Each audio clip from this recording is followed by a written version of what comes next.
And now, Mike's thoughts. Sheduer Sanders just walked into the NFL versus the Tennessee Titans like he owns a VIP booth in the stat department and dropped a 300-yard plus gem on the entire NFL on Sunday afternoon. The kid took the field, put his shades on, and just basically said, "Hold my beer, because I'm here, baby!" One single 300-yard outing in a season. That's all it takes to take us to spark a single flare across the entire NFL landscape. And guess who hasn't hit that flare yet? Guess who has not thrown a 300 single-yard game all season long? That's Drake Maye, the internet's golden child, the Hype Factory's favorite prototype. 0 300-yard games this season. Zilt, nada, finito, nothing. The box score desert. And while Sheduer is out here turning the air into a transportation highway for footballs, Drake Maye is still waiting for TSA to approve his flight. It doesn't mean Drake Maye eventually won't break the 300-yard mark. It may not mean he may not eventually cook. It doesn't mean that Sheduer Sanders has a ride in Canton, Ohio yet.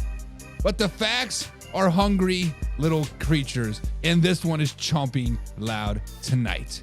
When you stack the cards of potential and polish them with performances, Sheduer Sanders got the ace peeking out already.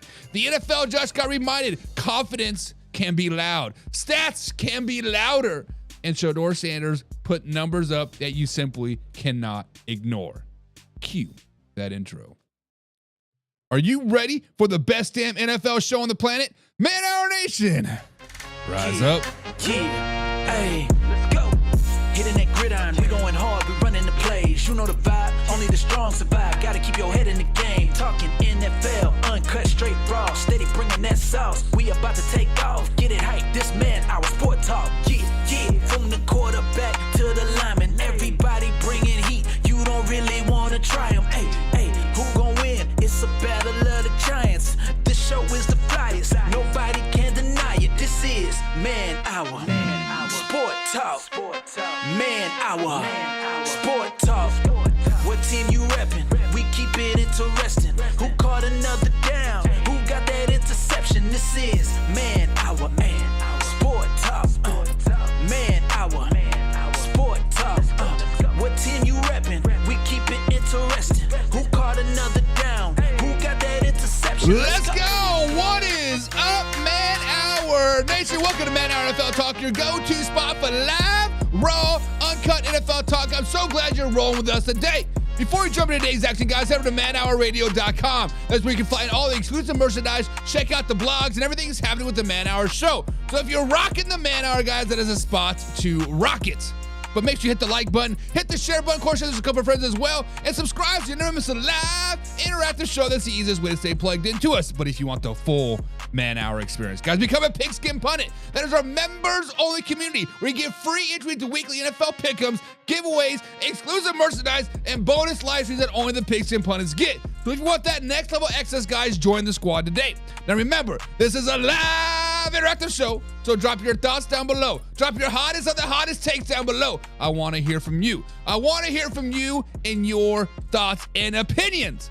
But guys, we are live Monday through Friday, 7 p.m. East Coast time, right here at facebook.com/Man Hour NFL Talk. Of course, youtube.com/Man Hour NFL Talk as well.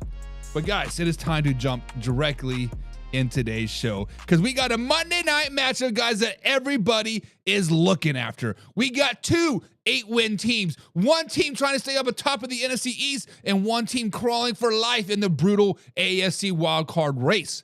Guys, Monday night isn't just a game. Tonight is just not a game versus the Chargers versus the Eagles. It is a mood swing waiting to happen. It is the December push waiting to happen, guys. And tonight, the Eagles take on the Chargers, and they hit the field with momentum, confidence, and a playoff breathing room on the line. One team leaves smiling, and the other team leaves sweating. Chat, Man Hour Nation, right now in the comments down below, do you got the Eagles or the Chargers? Who do you got tonight? Guys, but before we get too carried away, guys, break it down. Break it down because simply put, guys, the Philadelphia Eagles offense is stuck in the mud. Before the bye, the Eagles were rolling. they had 26 points per game. Not perfect, but they were dangerous, baby. Since the bye, they're about 15.5 points per game. That's going from a sports car to a grocery cart with a bad wheel. Wobble, wobble, wobble, wobble. Last 6 quarters, 15 total points. Jalen Hurts has been under 58% completion percentage in 3 of the last 4. The red zone touchdown rate down from about 85% to just a little over 55%. And Saquon Barkley, oh man, the engine that the rushing attack last season, the bloodline of the Philadelphia Eagles last season, the heart, the soul of the Philadelphia Eagles last season hasn't felt the same dude behind the line. Matter of fact, many people are saying Saquon Barkley has fell off. The Madden curse is here. No more Mr. Nice Guy, right? Lane Johnson is still out. Hurts looks mortal, and with Washington and the Buffalo Bills coming up, you do not want to walk into those games on a 3-game skid with the offense searching for a flashlight in the dark. Chat, who is to blame for this chump? Who is to blame for the Philadelphia Eagles' slump? Is it Jalen Hurts? Is it the offensive line? Or is it coaching? Guys, simply drop one word down and the comments down below. Hurts, O-line, or the coaching? Who is to blame? But here's the thing. This roster cannot wake up at any moment. This is arguably one of the best rosters in the entire NFL. This is arguably one of the deepest and the most veteran presence rosters in the entire NFL. And if it's going to happen tonight, they've got to do it against one of the best defenses in the NFL, because the LA Chargers guys will match what the Chicago Bears did the Philadelphia Eagles just last week. Jim Harbaugh says Justin Herbert is ready to go. Cleared by doctors. Left-hand surgery went well. He's all good to go. But the Chargers don't need to be out here throwing the ball 50 times with Justin Herbert tonight. They don't need to be out there chucking the ball up all night long with Justin Herbert. Greg Roman has been licking at his chops ever since the Chicago Bears bulldozed the Philadelphia Eagles for 281 yards last week. No Jalen Carter. That just cranks up the drums. That just cranks up the drum beat even louder. Vital is coming off the best game of his young career. Hampton should be back tonight. And if they can run it even half as well as the Chicago Bears, the Chargers can control the tempo all night long and keep Justin Herbert from playing superhero with that repaired hand. Guys, the keys for the LA Chargers this season or tonight are very, very simple. Run it like the Chicago Bears. Copycat what the Chicago Bears did last week. Stay out of obvious passing downs. The problem is the offensive line is held together with duct tape and hope. 2 tackles out for the season. If the running game doesn't hit early, Herbert is going to feel the wrath of the Eagles' front 7 over and over and over, even without Jalen Carter. Chat, who's the bigger factor tonight, though? The Chargers' running game or the Eagles' pass rush? Type run or pass. It's simple as that, because this is a December tone setter. Now, this technically is not a must-win for either team.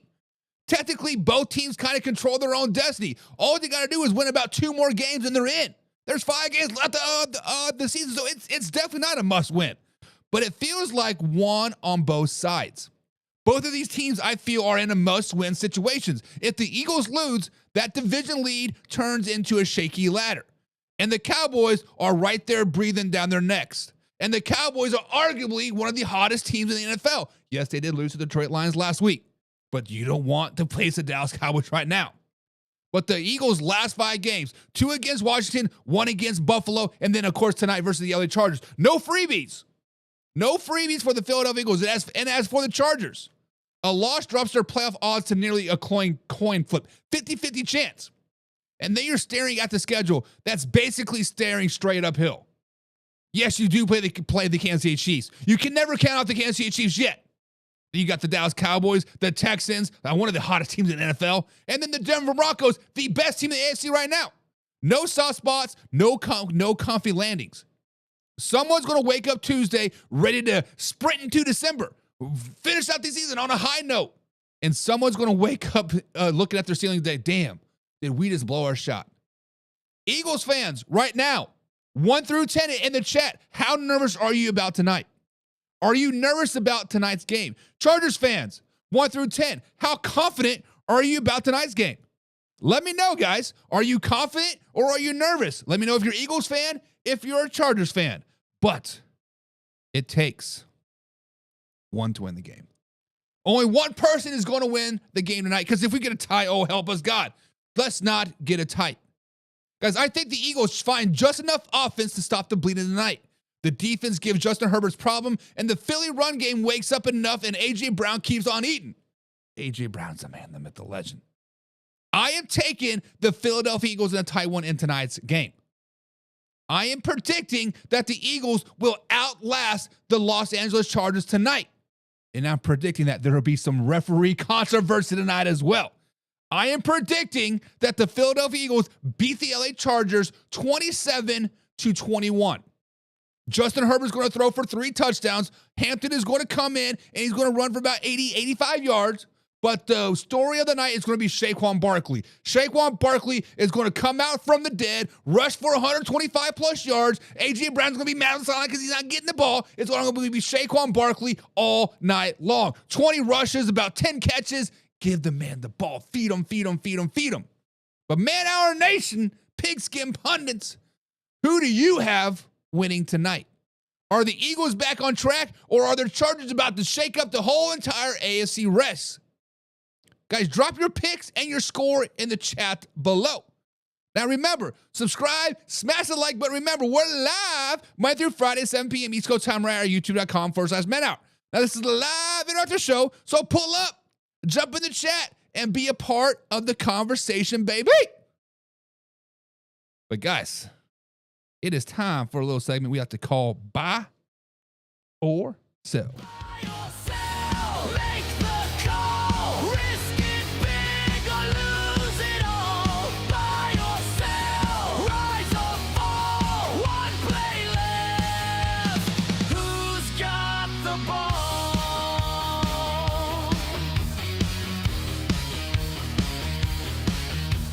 Alrighty, guys, so it is time for the segment we have to call Buy or Sell. And here's how it works. I'm going to throw out a bold take, a question, and it's up to decide if we're buying it, if we're selling it. If you're buying it, it means you like the idea. You believe it and it makes sense. If you're selling it, that means you're out. You don't like it, you're not convinced, and you're shutting it down now, baby.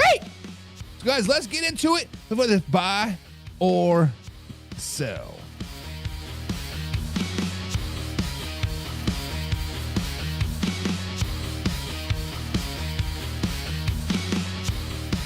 All right, guys, so the first buy or sell of the night. Buy or sell. The Colts are finished without Daniel Jones. Chat, I want you to jump in this form right now. Type buy if you think the Colts season is over, and type sell if you believe they still got a little bit of life. Let's lay it all out. Guys, Daniel Jones wasn't just some plug-and-play guy for Indy. Throughout the first 8 weeks, this offense was on a record pace. They started out 7-1. They looked explosive, efficient, and honestly, like a team nobody wanted to see in January. And now, Jones tears his Achilles in the first quarter against Jacksonville Jaguars. Season over, surgery coming this week. And suddenly, the whole vibe in Indianapolis changes. Suddenly, the whole vibe of the AFC playoff picture changes.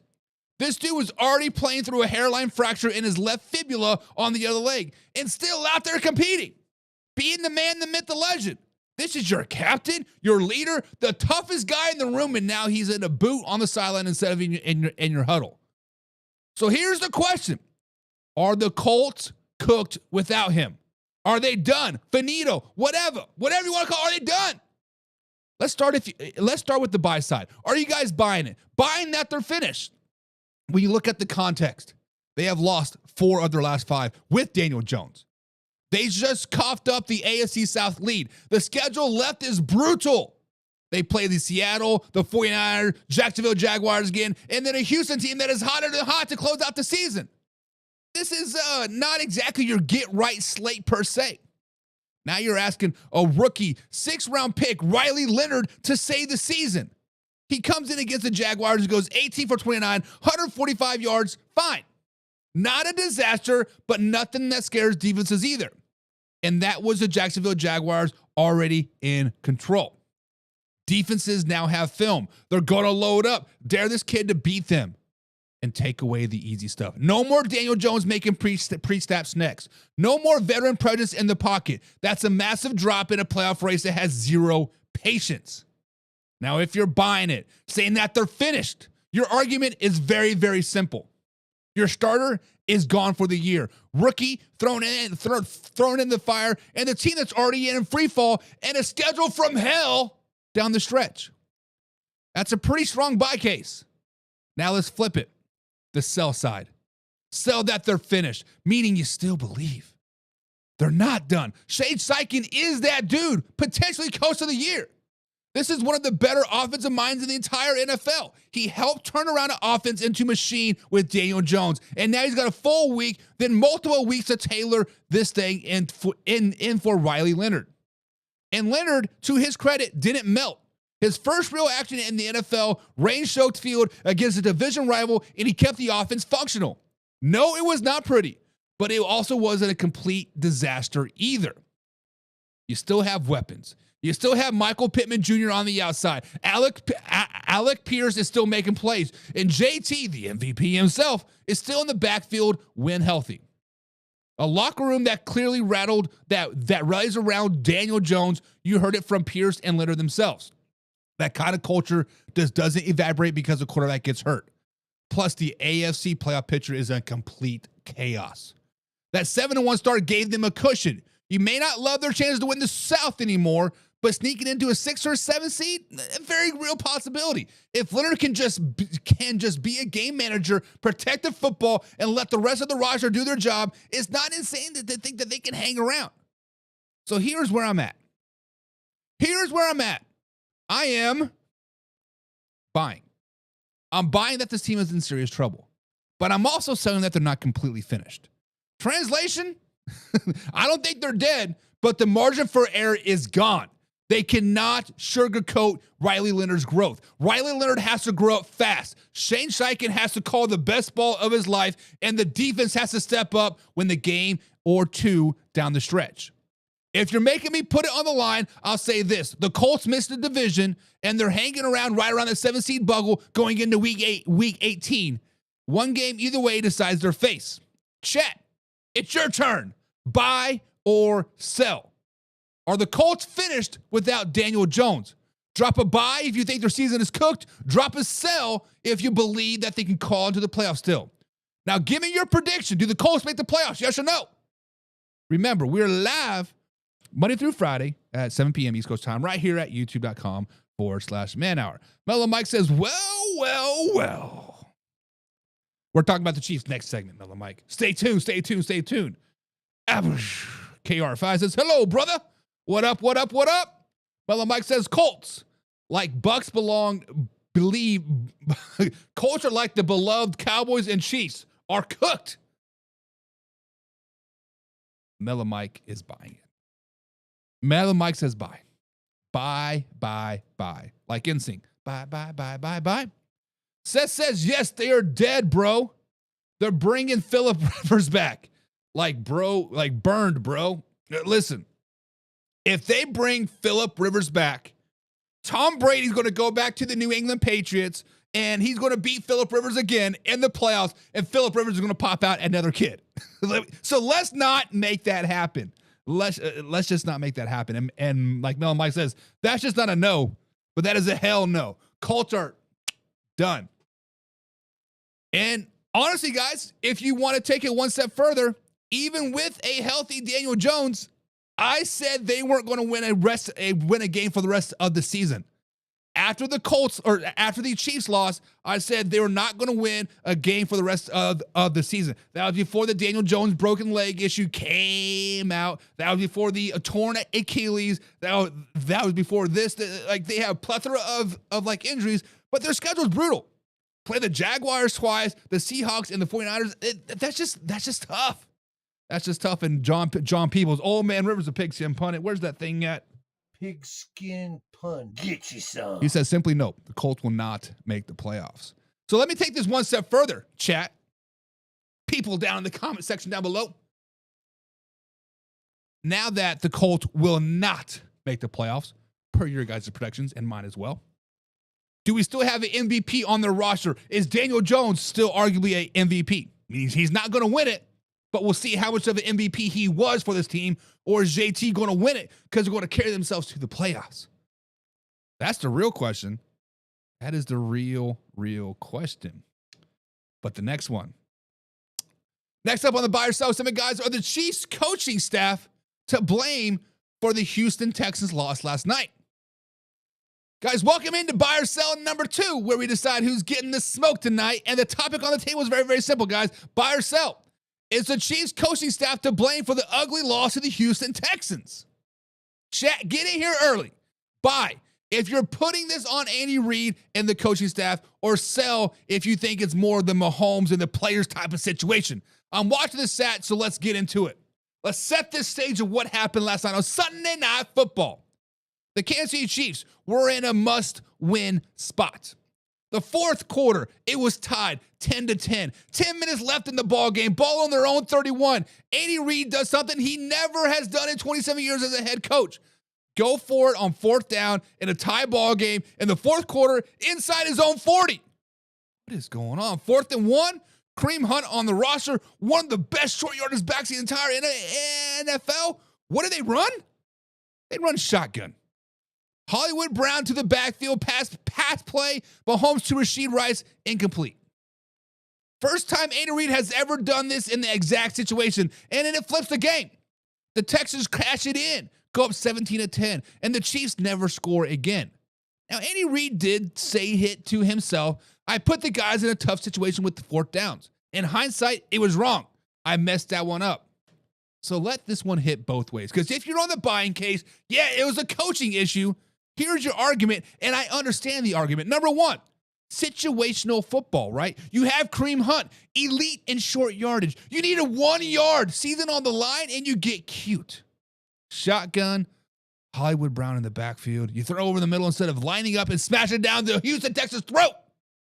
And then number 2, this is just not a one-off this season.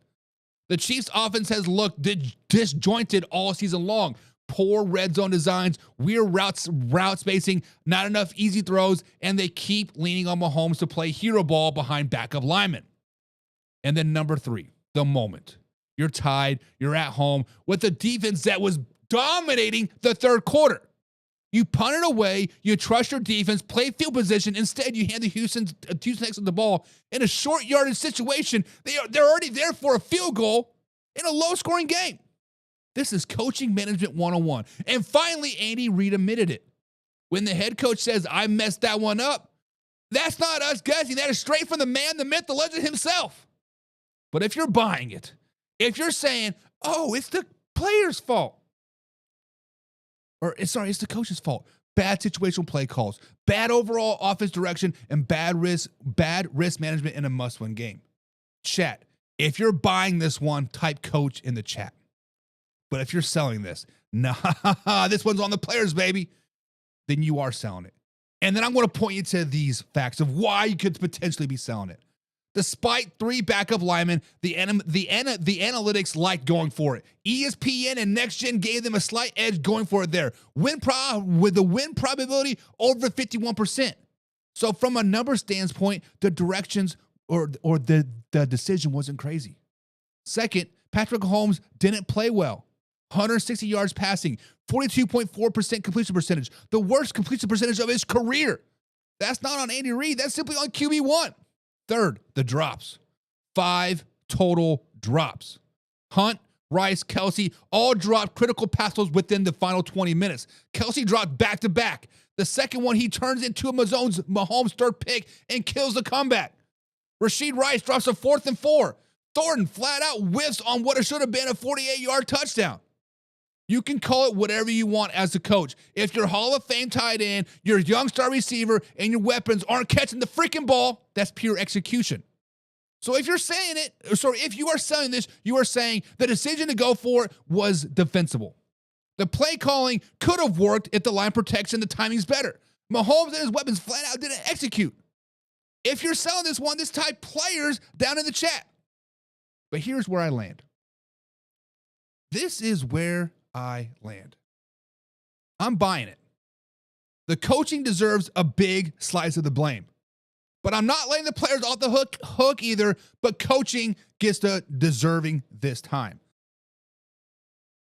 It's simply put, game management. It's 4th and 1. The call was reckless. Given the context, wrong look, wrong personnel, wrong time to get fancy. That's Andy Reid and Matt Nagy and the rest of the coaching staff. But the bigger picture, drops, missed throws, lack of separation, bad situational focus, that's on the guys and pads. So if you got to put a number on it, 60% coaching, 40% players for this Texans loss. But I'm officially buying that the coaching staff is the major reason why they walked out of Arrowhead Stadium with just 10 points in a must-win game and put a number in the L column. All right, chat, let's lock in. Buy or sell? Is the Chiefs coaching staff to blame for the Texans' loss last night? Drop a buy or drop a sell, and tell me who deserves to blame more, Andy or Mahomes. Remember, we're live Monday through Friday, 7 p.m. East Coast time, right here, youtube.com/man-hour. Mellow Mike says Taylor is fading these past 2 games. Matter of fact, Juwan Taylor was hurt last game, exited early, and did not play last night. But yes, Juwan Taylor is fading. Matter of fact, I believe I just read an article from the Arrowhead Addict, I believe it was, saying that Juwan Jennings will probably not be a Kansas City Chiefs next year, which makes sense, right? Mellow Mike says it's poor game management, poor execution, equal share of the blame. Mellow Mike, that sounds like waffling to me. Don't be waffling around here on Man Hour, Mellow Mike, because you know damn well that the Kansas City Chiefs defense dominated the third quarter. First half, Texans were very, very nice. Third quarter, the Chiefs came to play. Defense locked in. Matter of fact, I think the Texans had -2 yards that whole quarter. Punt the ball away. Play the field position game. It's tied 10-10. Come on. Let your defense make a big play. Make the Houston Texans make a mistake. That is the biggest thing with the Kansas City Chiefs this season, is that in years past, they put pressure on other teams to make mistakes, like the Broncos, like the Chargers, like the Raiders, Texans, the Ravens, Bills, right? They forced them into forcing the ball, making mistakes. They played, and they would capitalize on those mistakes. This year, the Texans, the Broncos, the Chargers, you could say the Eagles, the Buffalo Bills, they're capitalizing on the Kansas City Chiefs' mistakes and lack of coaching. Now, is it Andy Reid just getting tired, getting old? Is it Matt Nagy? Like, that's the story for another day. But don't be waffling around. Don't be waffling around. Al Harris, he says he's buying it. He says it's Andy Reid and the coaching staff. They are to blame. Not wrong. Seth is in the chat. What's up, Seth? He says, sell. Players have been struggling the last 2 seasons. Coaches don't drop passes, and look what Reid did to that organization. Now, Seth, I agree with you. Andy Reid took the Kansas City Chiefs to average to elite. Nearly overnight. I mean, because if you look at the growth, it was nearly overnight. You had Alex Smith in there. Alex Smith and Andy Reid were a match made in heaven, then brought in Patrick Mahomes, and poof, to the moon, baby, right? You are 100% correct. However, in the NFL, in life in general, is what have you done for me lately? Right? Last season, when you look at the Denver Broncos, Sean Payton, we're like, oh, he is washed. What's going on? We weren't looking past what he did with the Saints, right? But now, fast forward to this season. Where are they? 10-2? 11-2?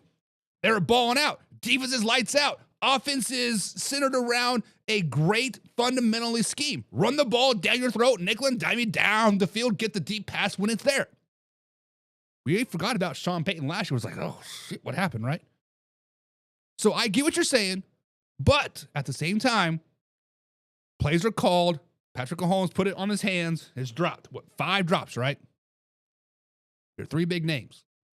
Worthy, Rice, Kelsey. Drop. That's tough. And Kareem Hunt, too. Excuse me. Mellow Mike says, Buck, Mahomes had the worst game of his college and pro career. Only time Mahomes ever threw 3 picks and didn't account for a score himself ever. Pure dominance by the best defense in the NFL. And Mellow Mike, you are absolutely correct.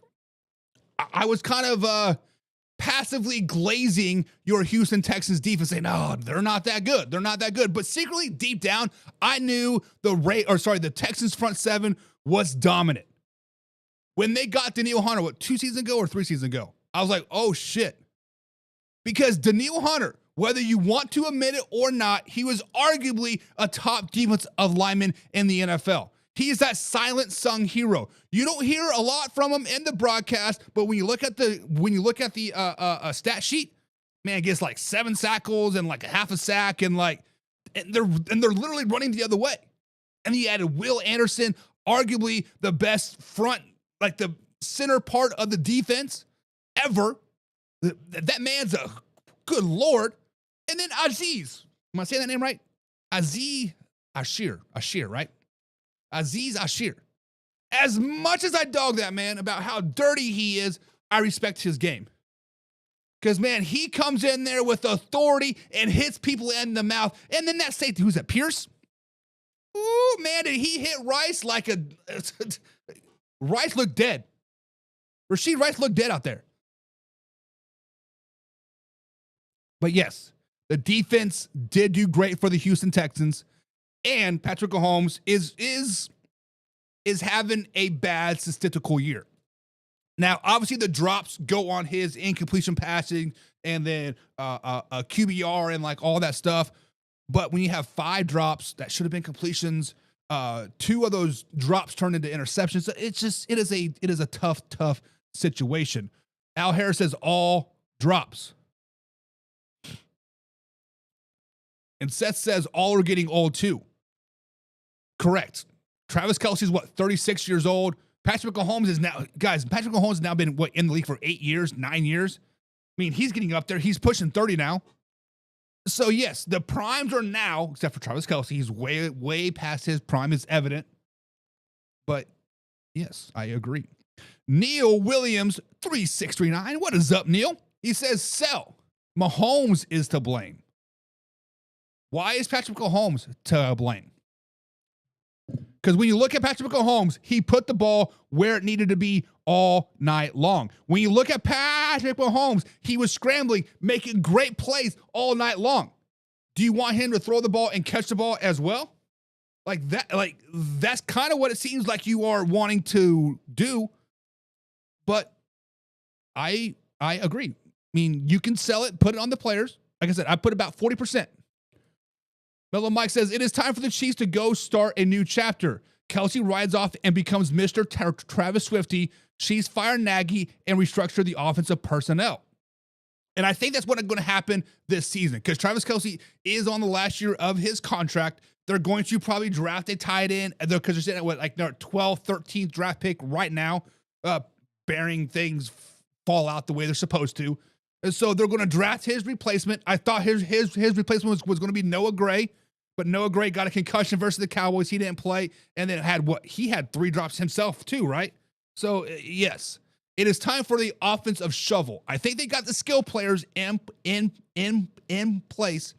It is time to go back to what they did in 2012, 2011 and draft the lineman first overall. Al Harris is waffling around too. He says 50-50. Come on, man. We can't be putting it a half on the players, half on the coaches.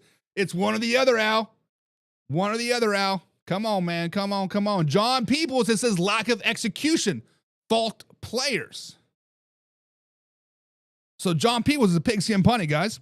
Pigskin pun. Get you some. So he knows ball because he gets the bonus live streams that only the pigskin pundits get. And he says it's blame on the players. No, wrong. And Seth says, go Broncos. You know what, Seth? At this point, I am with you. Why not? Go Broncos. Go Ponies, right? I mean, if somebody else is going to go to the Super Bowl, why not be from the AFC West? Not the Raiders. Anybody but the Raiders, but the Ponies, Chargers, sure, why not? Anybody but the Buffalo Bills, sorry, Carson, and anybody but the Raiders. Neil says Kelce should be replaced 3.5 years ago. Pacheco and the same injury need new back. Draft a real number 1. Worthy ain't it. And defense lagging since Shaneed left the building. Nagy is a bum. That is a lot to take in, Neil. So let's address this, right? Number 1, I do think Matt Nagy is a lot of the Kansas City Chiefs issues the last couple seasons. Because when you go from a highly sought-off offensive coordinator to the head coach of the Chicago Bears, you get fired and then go back to your former team. It takes a very, very good, it takes a great man to humble yourself and take that step back. Look what 49ers defensive coordinator Robert Saleh is doing. Robert Saleh is doing a great job. He humbled himself, right? Because he was the defensive coordinator for the San Francisco 49ers. Got the New York Jets jobs. Shit show, right? Got fired. Kind of came back with his tail between the legs, saying, Kyle Shanahan, can I have my job back? Sure. And he has humbled himself and he has improved himself. I don't think Matt Nagy has done that. Number 2, Travis Kelce should have retired, or they should have replaced Travis Kelce 3.5 years ago, right? That is tough, right? The reason why, to me, that is tough, because Travis Kelce arguably played some of his best football 2 years ago. Without Travis Kelce and Andy Reid getting into a fight, was it last season or 2 seasons ago, that all the seasons are starting to run together? I'm getting old, right? Without Travis Kelce challenging Andy Reid and Andy Reid challenging Travis Kelce, they would have not beaten that's the year that they lost to the Raiders on Christmas Day. They would have not got hot and won the Super Bowl versus the Eagles. It wouldn't have happened. So I have to disagree with that. And then they need to draft a real number 1. Worthy ain't it. Xavier Worthy is not a number 1 receiver. I do concur with that. Xavier Worthy is a number 3 receiver. He is that gadget, quick, skinny post, reverse type situation guy. Rashid Rice is the number 1 receiver. Juju is the number 2 receiver. Xavier Worthy is the number 3. What they need is a true number 2. Juju is well past his prime. Juju definitely needs to be replaced this season, whether it's with somebody like George Pickens, whether it's through the draft, or whether if somebody like Thornton can step up and be a number 2 receiver. But I think Juju is done after this season. So, Neil, I kind of disagree with you a little bit on most of those points, but I do agree that Worthy is not a true number 1 receiver. Mellow Mike says, Buck, slow down, baby! You've been calling my Texans trash. This game, the trash took out the trash. Chiefs offense looked lost this game for them. 12 possessions, 0 points. Mellow Mike, I got to give credit where credit is due. The Houston Texans balled out. The Houston Texans defense was them. The Houston Texans offense was them in the first half. The Houston Texans got punched in the mouth again, and they said, we here. And they come back and score 10 points in the fourth quarter to shut out the Kansas City Chiefs, to beat the defending AFC champions, to basically beat the cream of the crop of the AFC, whether you guys want to admit it or not. They're still the cream of the crop until otherwise said come February, in their house in December in the cold.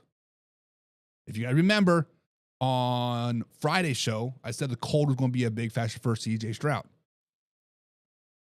Seth says, hell yeah. Go Ponies. Mellow Mike says, Buck, Mahomes threw three throws that last pick behind Kelce. So wasn't putting the ball in the spot all night long. Come on. I listened to Chris Collinsworth garbled Mahomes for the entire 3 hours of that game. I'm not saying Patrick Mahomes played perfect, but I'm saying on a lot of those plays, he did put the ball where it's supposed to be. That one to Travis Kelce was a bad interception. And also like that, was it Danielle Hunter that batted the ball down and Patrick Mahomes caught it for like 11-yard loss? That was tough too. Al Harris says, I'm going to have to blame it on the coach, not 50-50. The Chiefs are at home in the cold. They're special. They're dropping balls. They're missing tackles. And the coach is calling the wrong play, so it's on the head coach 100%. Al, I think we finally agree.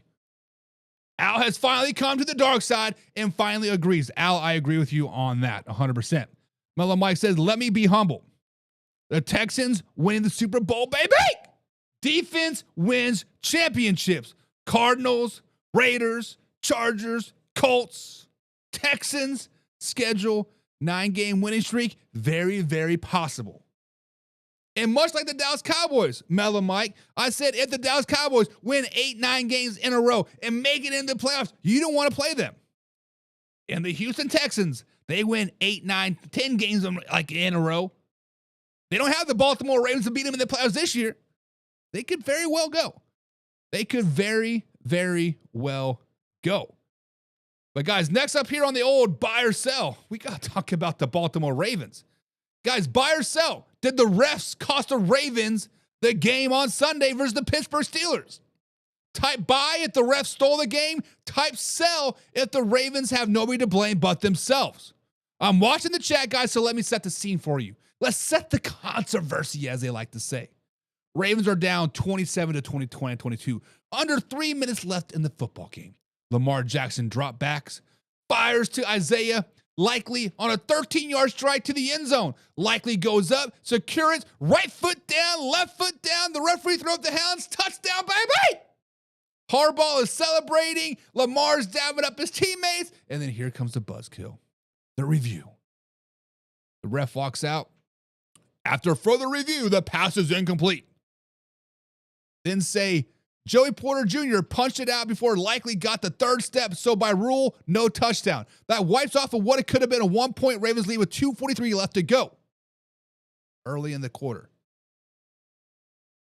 Earlier in that fourth quarter, Teddy Buchanan looks like he picks off Aaron Rodgers at the Steelers' 32-yard line. Huge swing until that's also overturned to a catch for Rodgers. Two monster calls, both go against the Baltimore Ravens. Playoff odds drop from 31% down to nearly zero. Lamar said his frustration is through the roof right now. So guys, buy or sell. Did the refs cost the Baltimore Ravens? Let's hit both sides of it because this one's very, very controversial. So if you are on the buy saying, yeah, the refs screwed the Baltimore Ravens, look, I get it. If you're buying it, this is my cases for you buying it. It's game swinging momentum.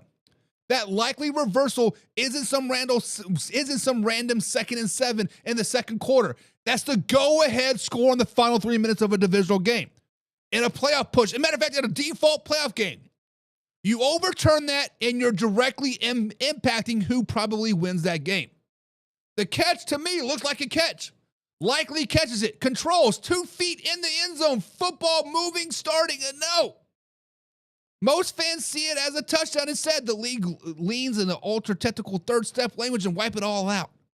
What about all those catches when they're toe tapping on the side and catching they fall out of bounds? Those are catches.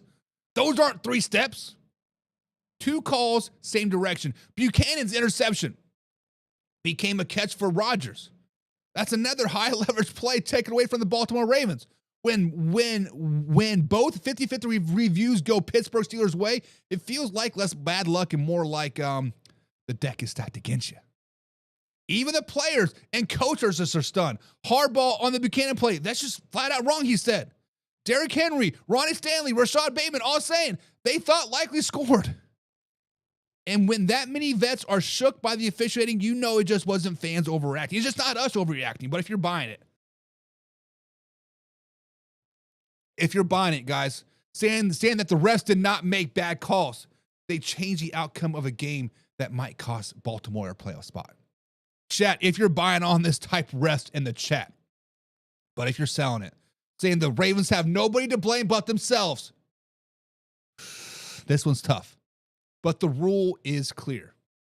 And the league explained it. The NFL the VP of replay said control, 2 feet, and then the third step or active comment to the game.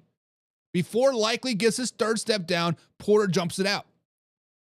But the literal rule book is incomplete. You might hate the rule, but the application was correct. Buchanan never truly possessed on it, right? On the supposed interception, the league says Rodgers had initial control, went to the ground, never lost it. Mutual contact, sure, but the offensive guy had it first and had it longer. That is a catch, not a pick. And to be told, guys, Baltimore had plenty of chances. They didn't lose 27-26 on a walk-off call. They had 4 quarters of football, stalled drives, missed plays, defensive lapses. Thanksgiving versus the Bengals, Lamar flat out said turnovers cost him.